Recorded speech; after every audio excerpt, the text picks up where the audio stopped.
Hey, what's going on guys? My name is Jake from today'siphone.com and here's your TIP Daily for February 7th, 2013. Okay, now I want to start off the day with a really cool mock-up of what the next generation iPad could look like.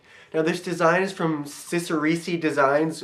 This guy develops a ton of really realistic and really awesome looking concepts for what next generation devices could look like based on, rumors and leaked specifications and that sort of thing. And this time he's taken his hand to the 5th generation iPad, which is reported to take a bunch of design cues from the iPad mini. So as you can see from the design pictures, we have a much slimmer bezel, a thinner body with a black slate aluminum back, just like the iPad mini, as opposed to the natural silver of the current iPad backs. It has rounded edges, it's thinner, it's lighter, and it'll probably have the same battery as the current iPad. I think this design looks awesome. I really like especially the thinner bezel. When you look at the current iPad next to the iPad mini, or even next to this concept, the bezel just looks huge and it really makes the device feel and look a lot bulkier and, just bigger and less sleek than it should and than it has to. So I really hope this design is something similar to what the next iPad will look like, and I think that it will. Apple's usually pretty good about unifying its designs, and it has a design that it likes now with the iPad mini, and I think we're going to see that in the full-size iPad as well. Okay, moving on to jailbreak news. As you probably know, Apple released iOS 6.1.1 beta yesterday to developers, and tons of people thought that, this is just to block or disable the evasion jailbreak tool.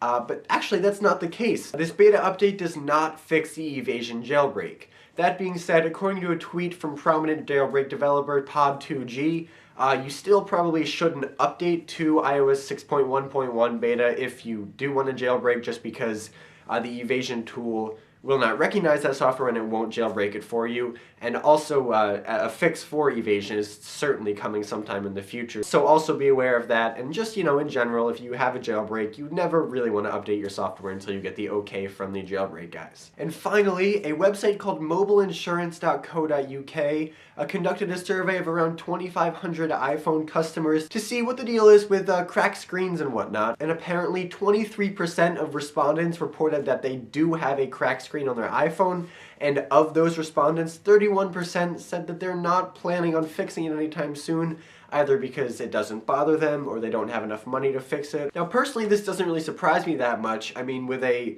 phone that is all screen and with so many people using them, you're bound to get a ton of people that, whether by accident or carelessness or something, the screen gets damaged in some way.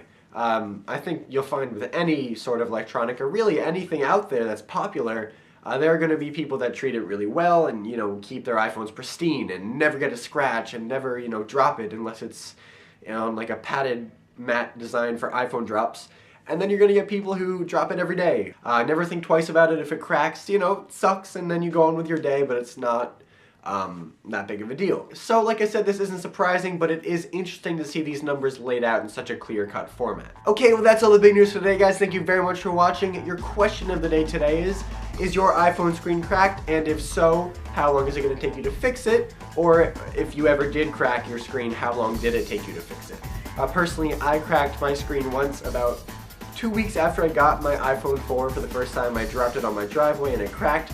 And I was devastated, and I rushed to the Apple Store and purchased a replacement phone that day, so I didn't wait that long. But I'm sure other people out there have very different answers than I do, so I'd love to hear about it in the comment section down below or on Twitter at TIP_Jake. Please don't forget the links to everything I talked about in this video in the description down below, so definitely check those out. And as always, for more news, views, and reviews, don't forget to hit up today'siphone.com.